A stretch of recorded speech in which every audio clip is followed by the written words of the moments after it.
Hi, and welcome to After the Tower, a podcast about change and transformation. I'm Toland, and today I'm doing something a little different. It's a solo episode, and so this is me telling one of my own tower moment stories. In the previous episode so far, it's been me kind of interviewing or speaking to someone about their own experiences, and now I'm going to share one of my own. Felt like it was the only way I could really be in integrity with this process. If I had to share my story, I had to share something about my own experience with transformation and change, or it wouldn't be fair, so to say, for me to ask that of others.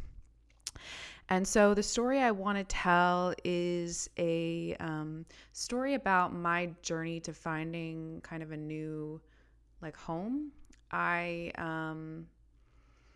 originally was thinking about what story to tell, and what came to mind is something that happened to me in my childhood, which is a very classic tower moment, which was my father passing away in the September 11th terrorist attacks.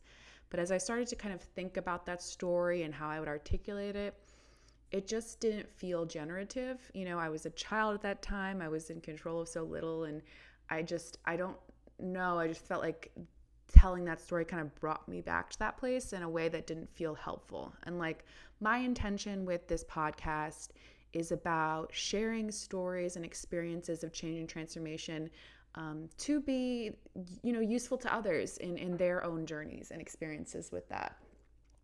And, I just didn't have the right angle on that experience, and it just didn't feel like the right time to share that whole story. So instead, I'm going to talk about my journey from finding a new home, basically, and how I really kind of followed my intuition into a lot of different places to try to find a new place to be. And we have to begin this story in New York, Brooklyn, New York, in December 2021. I had been living by myself in an apartment throughout the pandemic, besides the first couple months when I lived with my brother at my mom's beach house. I'd been living in this apartment alone, and I had just gotten a full-time, fully remote job.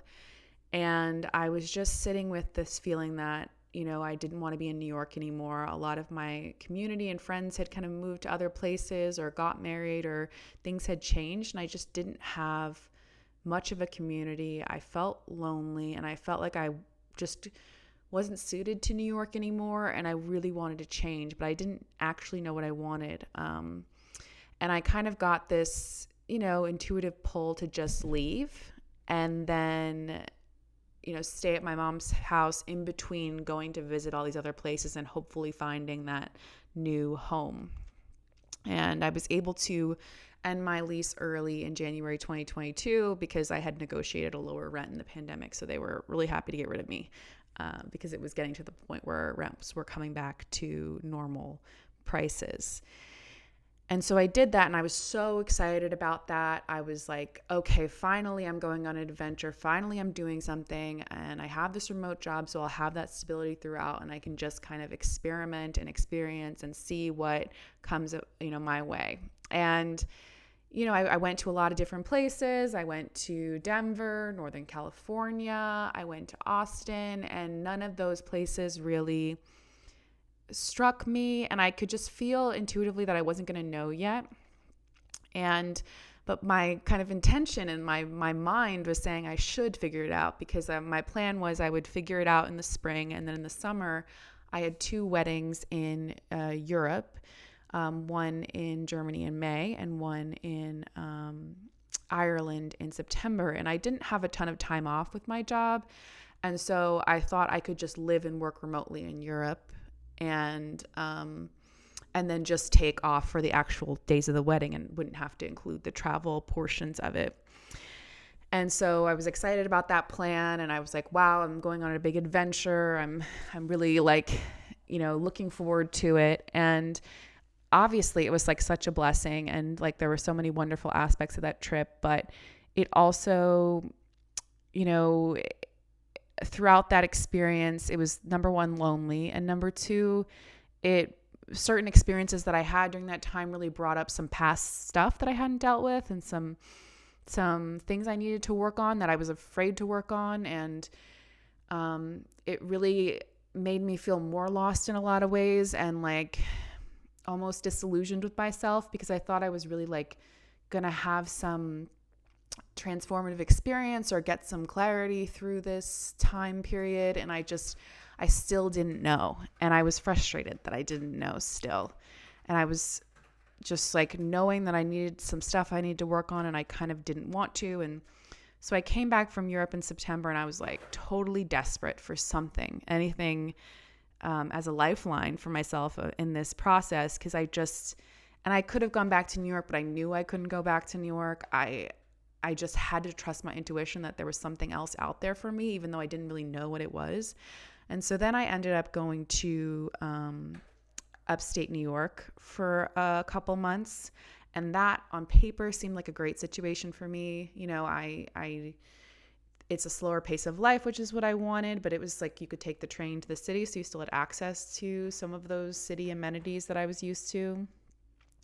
And, you know, there was a lot of like spiritual communities and people who were like my vibe up there. But upstate New York is like, there's just like everything's far away from each other. And I had a friend who lived up there, but she lived 40 minutes away. So it wasn't like this immediate sense of community and like this walkability or this ease of access that I was used to. And I'm a pretty like, you know, lonery type of person. And so I need that not to be hard, or else I'll just fall into my shell even more. And so I just became totally depressed, and I was lost even more. And I like was like, what am I even doing? Like I'm trying to follow my intuition, or am I just running away? Like, am I just fucking everything up? That's kind of where I was at that time. And I had a bunch of experiences and like a bunch of like synchronicities that happened to me that were just like clearly pulling me away from this situation. And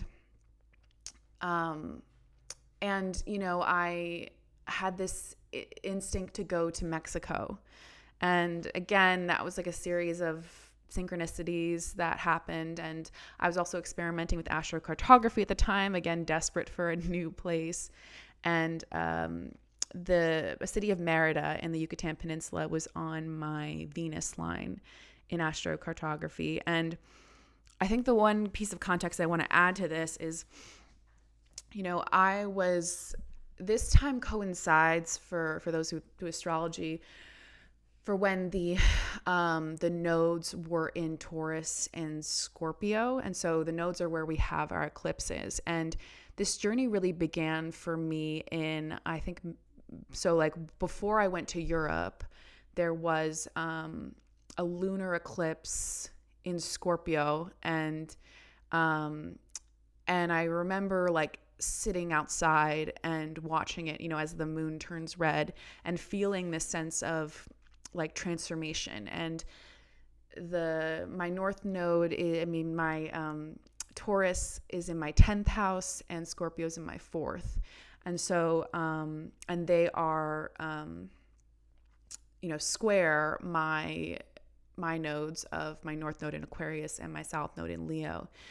And so I felt this tension throughout that year and a half, a little bit longer period, where the nodes were in Taurus and Scorpio. It was this search for a home. It was this search for a home so that I could move into my 10th house purpose. That's what it felt like. And I was called to kind of do the healing work on myself and some of my past stories and hurts and things like that, so that I could find my place, even though I kind of avoided it at all costs. But I kind of wanted to put an astrological context to this journey. So anyway, back to where we were before, me in upstate New York. And then in January, I leave to go to Mexico. I buy a one-way ticket. There is no plan. I get a hotel for 2 weeks and have nothing else booked or planned or decided, which is how I typically travel when I'm by myself, at least.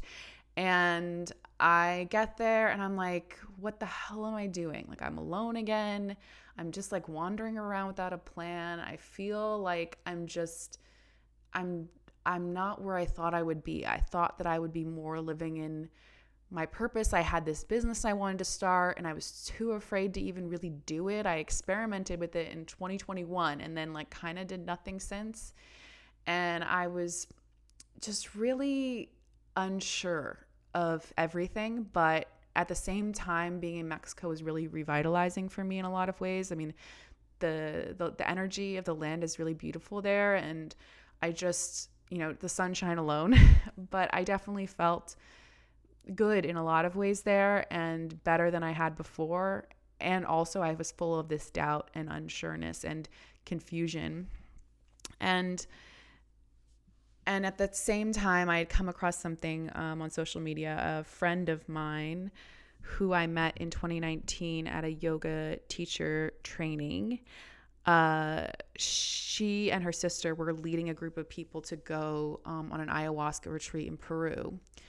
And I had not experienced psychedelics before, but when I was in grad school for psychology in 2018 through 2020, a lot of the science was coming out about these studies about psilocybin and the power of that for healing. And so I was very curious about that experience, and I really was drawn to it. I even signed up for a psilocybin retreat that was supposed to happen in April 2020, which obviously it was in the Netherlands, and it got canceled, obviously, because of the pandemic. But I had been curious about psychedelics. At the same time, I wasn't sure about it. I had done a ketamine session with my therapist once before, and I think the dose probably wasn't high enough, and it wasn't a bad experience, but there wasn't any kind of major transformation I experienced there. But the fact that it wasn't too scary was comforting to me. I had no experience with hallucinations or anything like that. It was just out of my wheelhouse, and I typically don't love to get out of control. It's not necessarily an experience I'm drawn to typically, with many noted exceptions. But in general, I'm not typically that kind of person. But at the same time, I felt this pull. But I also had a lot of judgment about it because I had seen online, no one I knew in real life, but online, these type of spiritual people who, do ayahuasca a couple times and think they've healed everything and they know everything. And it's very clear that they don't. Like, they haven't worked out their shit. They've just had an amazing high of an experience. And they talk about that a lot. I have a lot of experience. Well, I have a decent amount of experience with Buddhist meditation, Vipassana meditation. And the teachers often talk about, on retreat, you'll have this amazing moment of peace or clarity. But it doesn't last, and it doesn't really mean that you are better than anyone else. It's all about the integration. It's all about who you are day to day. So I had come to this point where I was very curious about psychedelics, but I was also very hesitant. And especially with ayahuasca, it has a cultural context. And what does it mean as someone from the West coming into that context? What's the energy of that? And is it a real reciprocal generative exchange? At the same time, the person who was leading the trip is someone who I felt had integrity. And I just felt this pull, this intense intuitive pull. I was afraid of it. I was drawn to it. I didn't understand it, but I knew that I couldn't let go of the idea. And I sat with it for, I think, 2 weeks. And then ultimately I was like, I have to go for it. I have to do this retreat. So I sign up, and that kind of set in motion this whole process. And I was still in Mexico, and I was a part of preparing for ayahuasca, they recommend that you kind of do a dieta, go on a diet and, kind of do a process of, eliminating certain things from your life, food-wise, but also social media and television, which, if anyone who knows me personally knows that I am a total TV addict. It's my number one coping mechanism. So I had to I wanted to find a space that for the month before the retreat, I could prepare and do these things. And basically for the diet, it was essentially a vegan, gluten-free diet, no drinking, no coffee, things like that. And I was very committed because I was very nervous about this experience, and I didn't want to do anything to put myself in a bad position. And I was good with not doing the TV. They said that you can watch nature documentaries, so I watched a ton of those. And I also started this astrology, human design course around that same time. So I was doing a lot of studying of astrology at that time as well. So I had that to kind of support me. But anyway, I needed a place to go, and I decided to go to Medellin, Colombia, a city I had been to before and really liked. And I thought it would be a good place to be for a month. And I found an apartment and rented it. And, I figured it was headed in the direction of Peru. And so that's what I did. And it was like a very interesting time. I felt very focused. I felt very aligned. I felt like I was building towards something that felt meaningful to me. And so it was nice. Like I was working out regularly, things I never do, eating very consistently well. I really had never felt better than I did that month before. But again, I was alone, barely talking to anyone, really just kind of working remotely and going to the gym. But I, had this energy about me that I was committing to this thing and I wanted to go for it. And there are two incidences that happened in that month that kind of gave me what I feel like a hint of what I was about to experience. Because, I felt like it was like kind of my intuition preparing me, because I'll get into it obviously, but the ayahuasca experience was very destabilizing and scary. And I think I had some experiences in that month that kind of were showing me that, or maybe little warnings about that. The first is when I went paragliding, which I'm sure that doesn't surprise you, but I was feeling some kind of way about how wasn't really living in Medellin. I was kind of existing there. And because I couldn't drink or do anything, I just felt like I wasn't exploring and taking advantage of being there, but I wanted to do something adventurous, something I could talk about. And I decided to go paragliding. And for those of you that don't know, that city sits in a valley. And so just how it works there's just these winds that make it really favorable for paragliding. And I'm usually pretty cool with that sort of thing. If you put me in a harness and someone else has got control, I'm usually fine to be along for the ride. Like I like zip lining and things like that. So I figured, why not? But of course I go, and like they make you watch this video where they say like you're basically have a chance of death.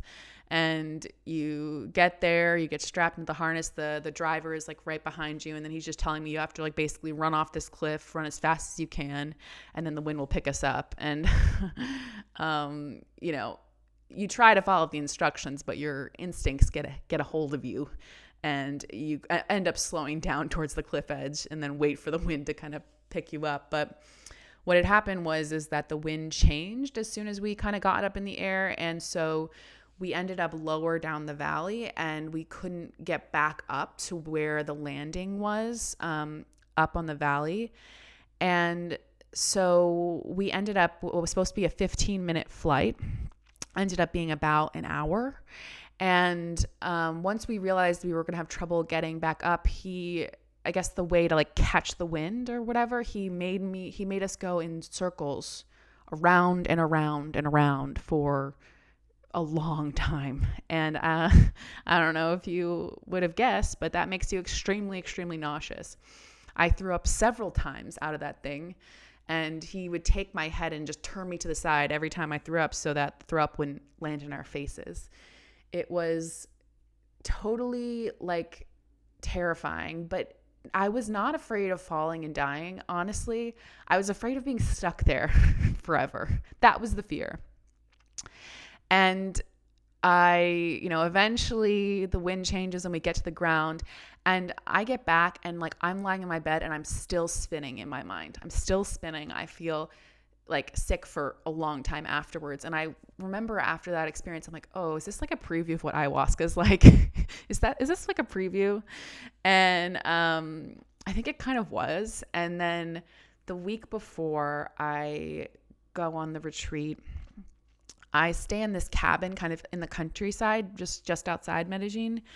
And it's pretty rural out there. It's like 40-minute drive, but like you have to walk like over a mile to like the town or anything, and it's like pretty remote. And so one night I'm at the cabin and I'm taking a shower, and then all of a sudden the power goes out.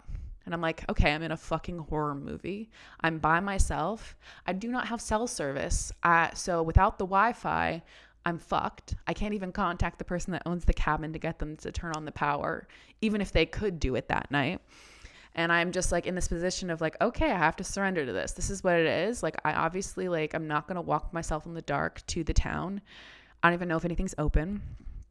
I'm just going to wait for the morning. And so I'm just sitting there, like, using the flashlight on my phone, which luckily still had a decent amount of battery, and just kind of like thinking through what my plan is and what I'm going to do. And as I'm doing that, I see the most giant spider I've ever seen in my life, size of my hand, crawling across the floor. And I didn't even scream. Like, I'm not super scared of spiders, but I'm like, holy shit, really? I'm in the dark, I'm by myself, and there's a giant fucking spider, right, like roaming around my room. Like, and I didn't even want to look for it. Like, I just didn't even want to deal with it. So I just like run to my bed and hope it goes away, which I think it did. Or maybe it crawled on me in my sleep. I don't even want to think about that. Anyway, the next morning, like, I walked into town. I got to the restaurant that had Wi-Fi and like figured it out. But it was like, I was like, this is an interesting experience to have, like, right before the retreat. And again, I think it was like a preview, you know. I was scared to do ayahuasca, and I was right to be scared. And so anyway, I fly to Peru. We spend a day in the city of Pucallpa, and then we go to the center, which is like a little bit outside Pucallpa. And Pucallpa is kind of on the edge of like the countryside and the jungle. It's like really on that border. And we go to the center, which is owned by a Shipibo family who has been holding the medicine, you know, for a long time, and is very in integrity with it. And it's very, very like basic accommodations, but good. And, you know, we stay there overnight. The next day we do like a purification ritual. And throughout the week, the plan is that we'll do ayahuasca 3 times. With 1 day off in between. And so before that first night, and we do it at night, the first night I take ayahuasca, I'm scared shitless. I literally am so terrified. We're encouraged to wear like light colors, and we don't eat dinner before we do the ceremony. For those of you that don't know, ayahuasca can induce vomiting. Is a very common experience with ayahuasca, so you want to kind of leave the stomach pretty empty beforehand. And we sit around the fire until they're ready to receive us, and then we walk to the Maloka, and this is where the ceremonies are held. It's sort of this roundish building, and it's just like one room, and we sit all around the edges of the room, and the maestros, the people that are holding the ceremony, they kind of sit on just one side. And the like there are windows all throughout, but it's like a porch, you know, like porch material windows, so you can hear the outside, you can hear the animals, and kind of like the noises while you're inside. And, you know, we get our seats, we find our little place to sit, and then they kind of just go around and give everyone can come up to them and get the medicine. And then we just sit in our spots and kind of wait for it to take effect. And for me, it took effect, I remember, quite quickly, or what felt like very quickly. And I don't want to go into all of it because honestly, it's like, number one, it's very difficult to tell well. And it's so hard to capture what that experience was like. But I will say that the hallucinations or the experience I had was extremely immersive. I literally couldn't sit up. I felt like I was pulled down to the ground and pulled down into this world. And it was like a terrifying world, a terrifying experience. I think the best way to explain it is I went to hell. And I didn't grow up super Christian, so I don't mean literal or how it's described in church, but it was like my personal hell is all I'll say. And I was so immersed in that world and like terrified, but couldn't do anything about it. With ayahuasca, you fully have to surrender. There is no choice. There is no other thing you can do. You're just in it. And the only thing that kept me tethered to reality is I brought this little stone with me. I think I had collected it on the beach somewhere. And I would grab the stone in my hand. I would hold it in my hand and I'd feel it. And I would remember there was a world outside of the terrifying world I was in. And it was a really experience of like having me confront my shadows and confront various things. I mean, it was very metaphorical though too, but like truly like I can't explain how terrifying it was. Like it was like nothing else I've experienced. And luckily, eventually, how many hours later, I don't know, the medicine wore off enough or the experience changed and I was able to sit up. And that's when the experience changed from like this immersive world I was in, this immersive horror that I was in, into a direct conversation with ayahuasca. And ayahuasca, I mean, it really was like ayahuasca was talking to me. I don't know how else to describe it. It was a conversation. It was a very direct, frank, to the point conversation. There was no flowery language or soothing words. It was really just like honest, clear answers. And I got a lot of them. And I wasn't expecting to. You know, my intention with these ceremonies, you know, I basically had a bunch of things that I wanted to figure out.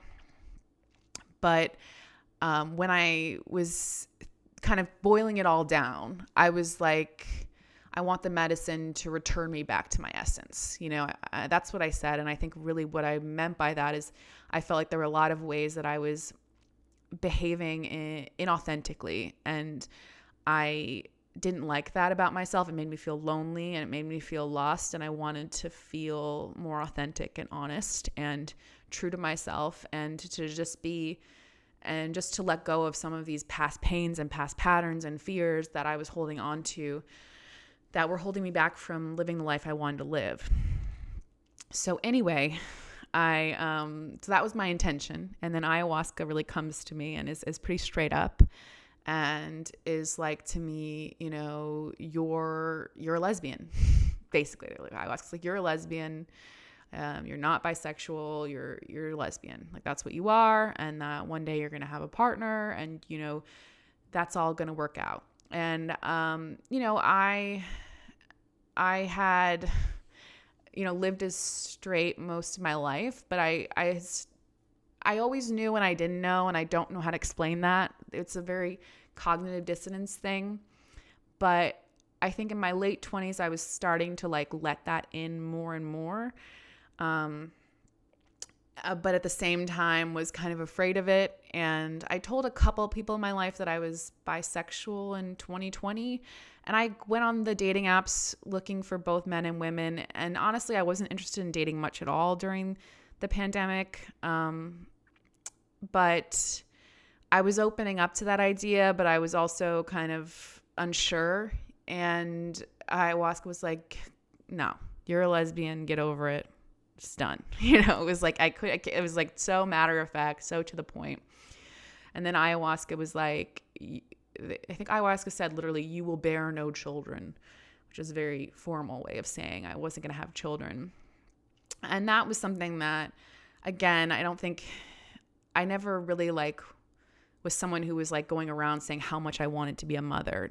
Like I never really talked about that, but I always kind of entertained it because I thought that was what was expected. But I always kind of said, I was like, I'd need a ton of help. Like I don't know how I would do it. And I can't tell you the relief I felt when that was said. I was like, oh my God, that's so true. I like don't want to have kids.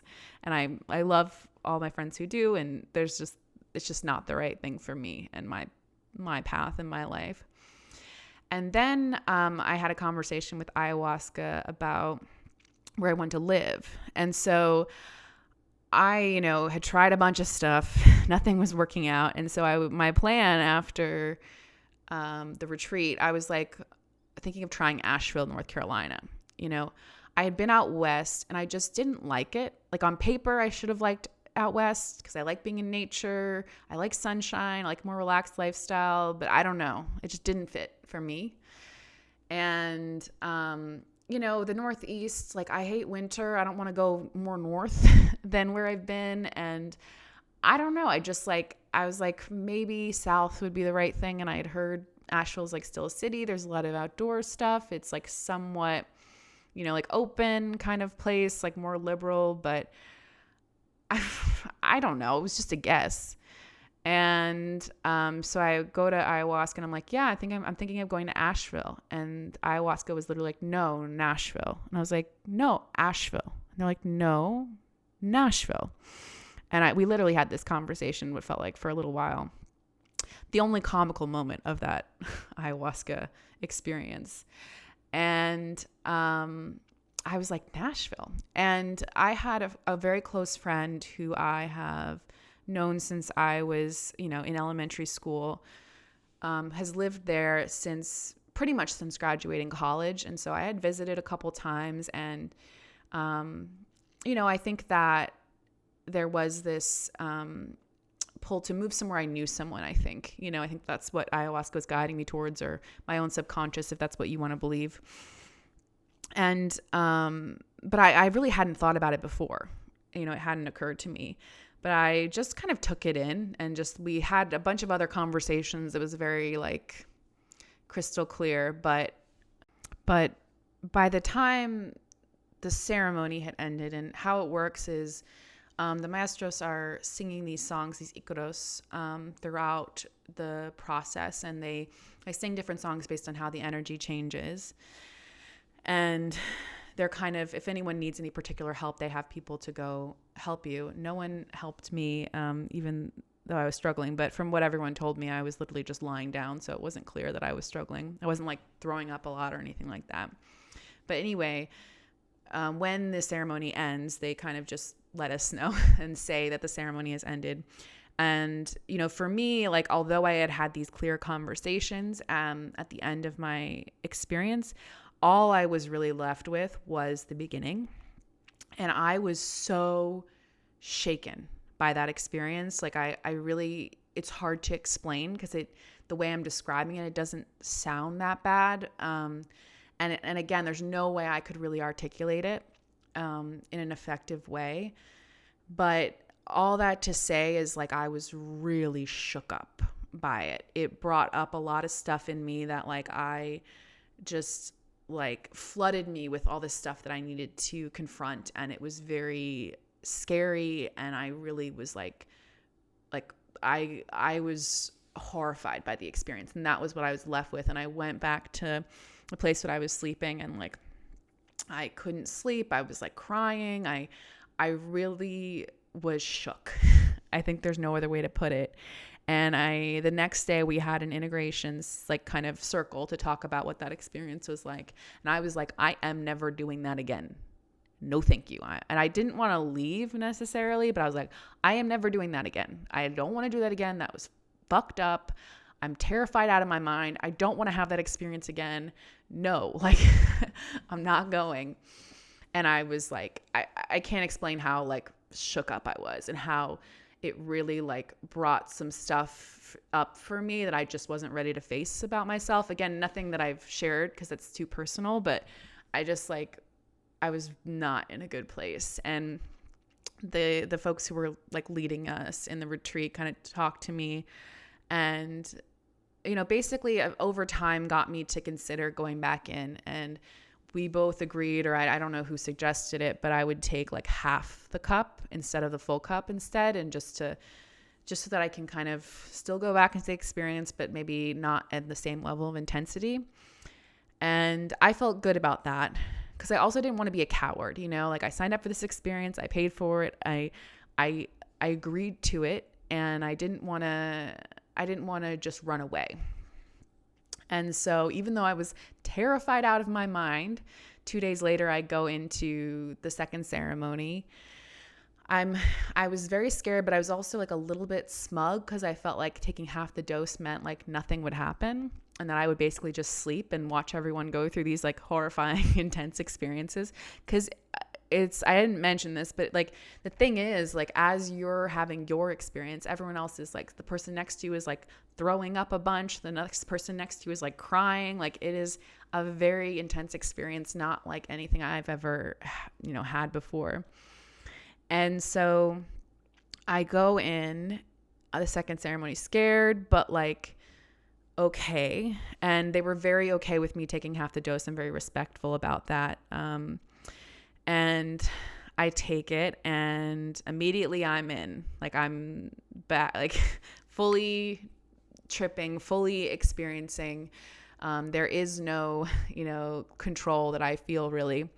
I mean, the only difference is that I didn't have the same immersive hallucinations like I did the last time. I was able to sit up the whole time, which was a difference, but I definitely was not in control. And that's the big reminder with ayahuasca. You are not in control.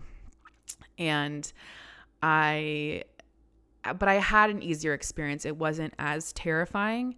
There were definitely some hard parts to it, but it was more manageable. And I'm not going to get into everything that happened because honestly, like, it's not that interesting, but it did help give me context to what I experienced that first night and helped me find some peace about it. And it also just helped me reconnect with like what I wanted in life and just remind me of like the basics that were important to me. And so I left that ceremony better off, and I was glad that I did it. And I had this sort of kind of peaceful high about me, like really hopeful. And in the ceremony, one thing that ayahuasca said to me the second time was that I didn't have to go in for the third. It said, you're done, you're complete, you don't have to go in for the third. And so I didn't go in for the third ceremony as a result of that. And I wanted to leave on a good note, And again, I was really hopeful. I remember saying, I really want to live. Like, I want to live. I want to not be so held back and afraid. I want to just experience life and be present and be there. And I don't want to be living in this fear and this like lostness and this like wandering around kind of thing. And, I came back to New Jersey to stay at my mom's place, and immediately I began to experience some pretty intense mental health symptoms. The retreat really shook me, and I was experiencing severe anxiety. I couldn't sleep. I was having panic attacks. I couldn't really eat as much. I had these looping thoughts. I really had trouble being grounded. I really had trouble being with myself. And luckily I had my therapist who was great in kind of supporting me through that time. But I really didn't have anyone else to talk to because I didn't know how to talk about the experience. I didn't know how to really speak about what I'd been through. A lot was very personal to me, and I didn't know if I was ready to share it with people. I didn't know how to. And so I was really like holding on for dear life. And I was sitting with this message of going to Nashville. And, when we go through these spiritual experiences, or when I go through them, or I have visions or whatever, like, it's usually a metaphor. It's not usually so literal. And so I was really hesitant to like take this on, but at the same time, I had nowhere else to go. And I was like, why don't I just try? Why don't I just try? And so I called my friend, and she was very surprised to hear, but was very gracious and was like, sure, if you want to move to Nashville, come, And so I told myself like I would try it. And if I don't want to stay, like I won't stay. Like, I've moved around plenty of times. I've done it a million times. I can figure it out again. And so, at that time, I was staying at this like Airbnb in Jersey City for a period of time, just trying to not take up my mom's space too much. And it was around that time there was like smoke coming into New York City because of the fires in Canada, and the sky was like orange and like you couldn't breathe, and it smelled like smoke. And I was like, this is a sign. I need to get the F up out of here. Like, I need to get out of here. And so I buy a ticket to Nashville at the end of June, and I just stay in like a bunch of Airbnbs. And it's funny, like the first party I went to when I was in Nashville, Molly and her now husband, but then boyfriend, took me to this party, and it was like full of lesbians. And I was like, that's a good sign. That's a good sign that the first party I go to is like all queer people, especially as I was finally embracing or like kind of committing to my queer identity, and really like owning that I'm a lesbian or queer or whatever. But at the same time, like I was having trouble finding a place. Like I was kind of bopping around between all these Airbnbs and like not figuring it out. And I was like, am I just forcing this? Am I just trying to make this ayahuasca experience work? Like, what am I even doing? But I just kept trusting. And then eventually I did find this place, and like everything kind of came through, and it was like this duplex apartment. It was like a house that was divided into 2 apartments, but the one next to me was actually empty. The person who owned it never was there or just didn't use it. And it had this great backyard. And so I was by myself at this place, and I would sit under the tree in the backyard. And it was like such like a healing space for me, in a strange way. And I lived there for a year. And so I did the ayahuasca retreat in April 2023. And then I was still experiencing severe mental health issues probably all the way until October 2023. And that was around the time that things started to shift for me and dissipate. And that was around the time, I think in October or maybe November, I can't remember, of 2023. That was when there was that last eclipse in the Taurus Scorpio axis. I could be wrong about that, and that is totally fine. But it was one of the last ones, if it was not the last one. And it was kind of this closing chapter. And from there, things started to blossom very slowly, very haphazardly. I had my first queer relationship, which was very transformative for me, which didn't last, but was very like affirming of my queerness and a good experience overall. And I found Resource Generation, which is like an organization that helps folks with wealth and class privilege align themselves with redistributing money, power, and land. And, you know, I had been feeling a desire to live more in alignment with my values. And so this organization was really helpful in kind of moving me towards that. And there's a lot of cool work I've got to do because I've been connected to them. And I started to make some friends, very slowly over time. And, you know, it's just, I feel more myself and more authentic than I ever have been.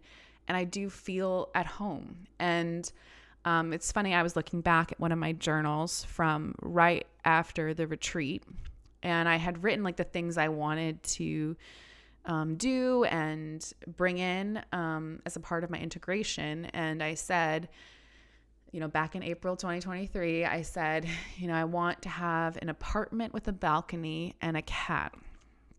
And it wasn't until December 2024 that I moved into the apartment. I found an apartment, and it looked exactly like what I had imagined. It has a balcony. It looks exactly like what I had imagined. And just a couple weeks ago, I adopted a cat. And so it took a long time to come to this vision. And again, the vision of the apartment, it doesn't matter, but I think it represented something for me of kind of an energy I wanted to be in and what I wanted to experience. And I can't help but see like things have finally started to come to fruition. And I think back like in January of 2022, more than 3 years later, I'm finally getting what I wanted back then. And I think it just speaks to how, you know, change takes time. Real permanent change takes time. And, you know, I didn't talk about it a lot in this recording because it's personal, but a lot of past hurts and trauma came up in the ayahuasca experience. And like, you know, we have to process these things before we're ready to open up to life in new ways or make the changes we want to make sometimes. And that's just not something you can do instantaneously. It's a process of integration. There are no quick fixes. And ayahuasca was extremely helpful for me. It changed my life for the better in every way. I am a much happier person now. And also, that experience is not for everyone. I can assure you, I am always like I'm not going around recommending it to people. I think if you feel drawn to it, go for it. But I don't think you need it. I don't think it's necessary on the path. I just think, for me, I was just really, really stuck. And it was one of the only ways that I think could break through. I hope that I never have to do it again. But if it feels right, or if I feel called, of course I will. I have a lot of respect for the medicine. I have a lot of respect for the people that hold those spaces, especially those who hold it well and with integrity. And yeah. And so I think that that's kind of what I wanted to share with my story, is just, the process of integration and the process of like trusting your intuition. Like you don't get like immediate confirmation that you're right. Sometimes you just have to live in the trust and hope. And sometimes you doubt yourself constantly and you're like, what am I even doing? But I always feel better going with what is true for me than what I do to please other people or what they expect of me. That's just my experience. And again, that doesn't mean like I'm just selfish and I'm always out for myself. It just means that when I am in my authentic truth and when I'm honest about myself and who I am, I think I'm more able to be there for others. I'm more able to serve others in ways that are actually helpful, rather than moving from guilt and obligation and resentment. And so I think that, I just want to share about like what it means to trust yourself and how it doesn't give you necessarily like this instant answer, but it's a worthy exploratory process in my opinion. And if you disagree, I am totally cool with that. And so, yeah, that's just the story I wanted to tell. Obviously I've spoken for a long period of time, but yeah, I'm just so grateful to everyone who helped me along the way. Even though I imagine that story is something that I did on my own, I didn't. The folks that held that retreat, I have so much gratitude for them. I was in a very tricky place and they were able to hold me down in that. And I'm really grateful. I'm grateful to my therapist who's been such a support for me for a long time. I'm grateful to my mom for giving me a place to stay while I was wandering around the world. I'm grateful to my friend Molly, who was cool with me coming to Nashville and introduced me to so many people and was so gracious about it. And yeah, I'm just really grateful to be in the place I am now. And like, again, it's not perfect and things could change on a dime. And I'm really open to that. We're in a very chaotic moment in the world. Anything could happen. And I'm open to the idea that I may have to shift things very quickly if stuff gets unstable enough, or if weather events happen or whatever. But I know that I've changed before. And so I have faith that I can change again. And I have faith that I can adapt again, and that's what I can rely on. That's what I feel trust in. And that's what this experience of wandering around has given me. And yeah, and I'm grateful to anyone who listens to this, because I have no idea if any of it is good. It's a lot of me talking about myself, but whatever. Anyway, I wish you all well, and bye.